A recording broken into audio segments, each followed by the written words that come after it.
Bonjour à tous, bienvenue dans ce JT. Aujourd'hui, nous sommes le 10-10 et c'est la journée nationale des 10. Nadine Lavanon, notre invitée, nous parlera de dyslexie, dysphasie ou encore dyspraxie, juste après le point sur l'actualité du jour. François Hollande en tête de la primaire du Parti socialiste dans le Finistère. Il dépasse la barre des 43% devant Martine Aubry et Arnaud Montebourg. Hier dimanche, 53 287 Finistériens se sont rendus aux urnes. Un taux de participation dont se félicite le Parti socialiste, comme ont pu le constater Frédéric Lorenzon et Pauline Ferco. Météo maussade ou réel engouement politique, toujours est-il que dans le Finistère, les sympathisants de gauche se sont déplacés en masse ce dimanche dans les 152 bureaux de vote mis en place par le Parti socialiste. Les cadres du parti à la Rose se félicitaient lundi de ce taux de participation, mais aussi de son impact. Donc moi j'avais fixé une barre, bon peut-être un peu basse à 15 000, mais 15 000 c'était en gros 1 million au niveau national, donc ce qui était déjà pas rien. On est très largement au-dessus, on est d'ailleurs le premier département breton, je crois, en termes de participation, donc je suis évidemment un premier secrétaire extrêmement heureux de cette mobilisation. À l'heure du dépouillement, sans réelle surprise, c'est François Hollande qui sort vainqueur de ses primaires dans le département. La surprise, elle est plutôt nationale, avec le score d'Arnaud Montebourg. Arnaud Montebourg est aussi l'autre surprise, en positif si je puis dire. Personne ne l'avait placé dans les instituts de sondage aussi haut. On l'avait senti tout de même sur le terrain depuis quelques jours, quelques semaines, que quelque chose se passait. Évidemment, sa parole compte, mais je crois que les Français seront libres dans leur choix dimanche prochain. En attendant les consignes de vote, les sympathisants de gauche sont appelés à participer au second tour des primaires citoyennes dimanche prochain. Et c'est ce dimanche de primaire qu'a choisi Xavier Bertrand pour faire un tour à Brest et à Landerneau. Le ministre de la Santé a arpenté les couloirs du CHU de la Cavale Blanche et a évoqué les urgences dentaires. L'occasion aussi de faire un point avec lui sur le fonds d'indemnisation des victimes du Mediator. Pauline Ferco. Drôle de jour pour une visite ministérielle. Xavier Bertrand était à l'hôpital de la Cavale Blanche ce dimanche après-midi. Le but de la visite étant d'observer le centre de régulation départementale des urgences dentaires qui se fait via le 15, un concept quasi unique en France. L'organisation sur la permanence des soins pour tout ce qui est dentaire, c'est un caractère exemplaire.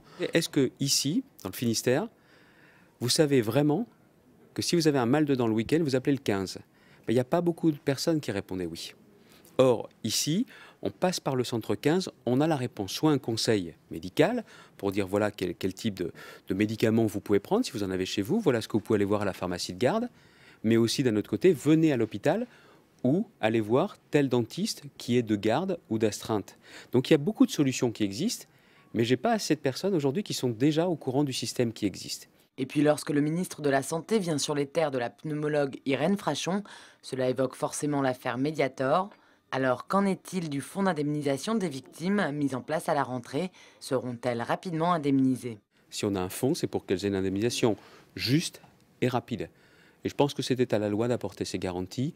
Voilà pourquoi on a mis en place ce fonds très rapidement. Mais très rapidement, là encore, c'est parce qu'on se devait d'apporter des réponses aux victimes du Mediator. Et puis le texte de loi que j'ai présenté pour qu'il y ait vraiment un avant et un après Mediator. Après une petite heure, Xavier Bertrand est reparti. Décidément une visite ministérielle, un dimanche de primaire socialiste. Drôle de coïncidence. Social à présent, les syndicats de Pôle emploi ont appelé les salariés à faire grève ce lundi matin en Bretagne. Dans le Finistère, 4 agences étaient fermées aujourd'hui à Quimper, Concarneau, Quimperlé et Brest. Principale revendication, une meilleure qualité d'accueil des employeurs et des demandeurs d'emploi en agence et l'amélioration des conditions de travail. Et puis, certains salariés de Pôle emploi seront aussi dans les cortèges demain mardi à l'occasion de la journée de mobilisation interprofessionnelle qui aura lieu à Brest, Morlaix, Quimper et Quimperlé. Les rassemblements ont lieu à 10h30.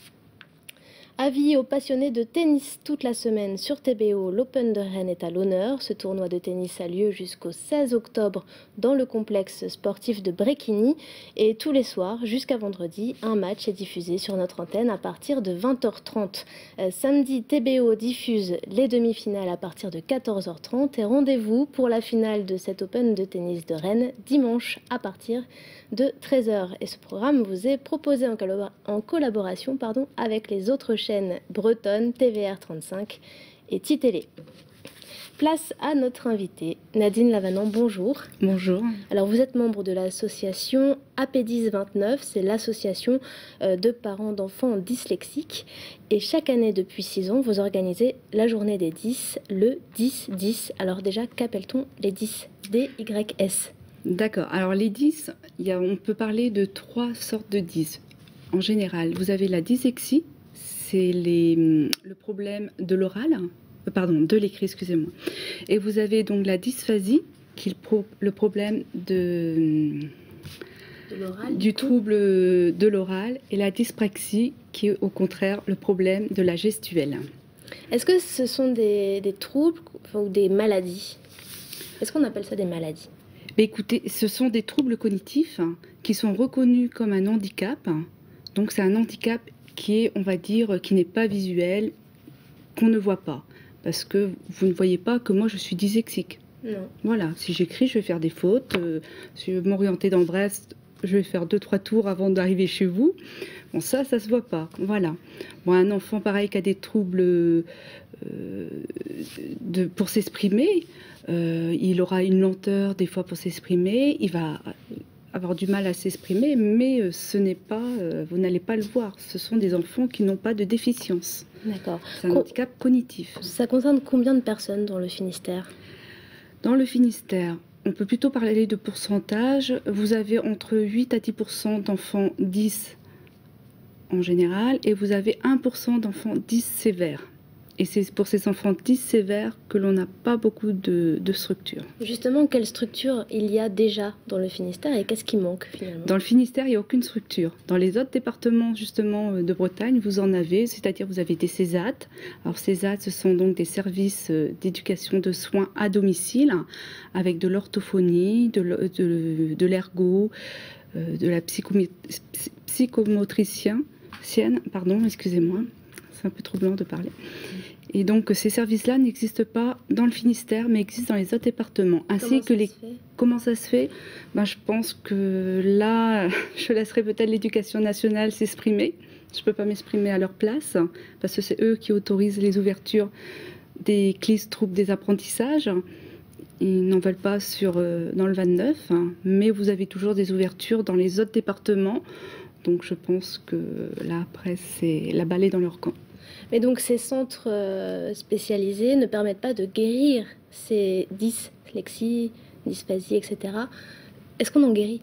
La dyslexie, on n'en guérit pas, on vit avec. Ce qu'on va avoir, c'est qu'on va nous donner des outils pour apprendre, on va dire, à l'adapter, à pouvoir se débrouiller. Vous avez l'orthophonie qui va apprendre donc à mieux s'exprimer, à l'écriture pareil.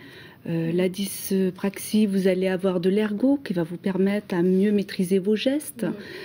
Voilà, c'est tout ce service sanitaire qui va nous permettre donc d'avoir des outils pour bien vivre notre dyslexie, une dyspraxie ou dysphasie. Pourquoi est-ce que c'est important d'organiser ces journées des 10? Alors l'importance de ces journées des 10, déjà ça se fait dans toute la France. On a notre 5e journée de 10, c'est pas la 6e, c'est la 5e. Et donc ça nous permet aussi de sensibiliser tout le public, donc que ce soit public privé, public, mais aussi au niveau des ergos, de l'enseignement, des parents, des enfants, et informer tout public. Alors aujourd'hui, il y avait cette journée à Quimper qui a eu pas mal de succès, je pense. Oui. Il y en a une autre, le 15 octobre à Châteaulin. Qu'est-ce qu'il y a au programme? Alors le grand sujet cette année, c'est l'accessibilité à tous. Donc pour les dyslexies, dysphasies, dyspraxies. Alors ce que l'on souhaite, c'est montrer aux jeunes qu'ils peuvent faire des études, qu'ils peuvent faire du sport, qui peuvent être comme tout le monde, qui peuvent avoir leur permis, qu'il y a des aménagements, qu'il y a des choses qui sont faites pour eux. Leur montrer aussi qu'il y a de nombreux outils informatiques, des logiciels qui peuvent améliorer leur quotidien, leur vie de tous les jours et puis surtout au niveau de l'enseignement. Merci beaucoup Nadine Lavanant d'être venue nous parler de cette journée des 10 et donc prochain rendez-vous, je le rappelle, le 15 octobre au Juvénat à Châteaulin. Merci à tous d'avoir suivi ce JT, je vous donne rendez-vous demain pour une nouvelle édition. Au revoir.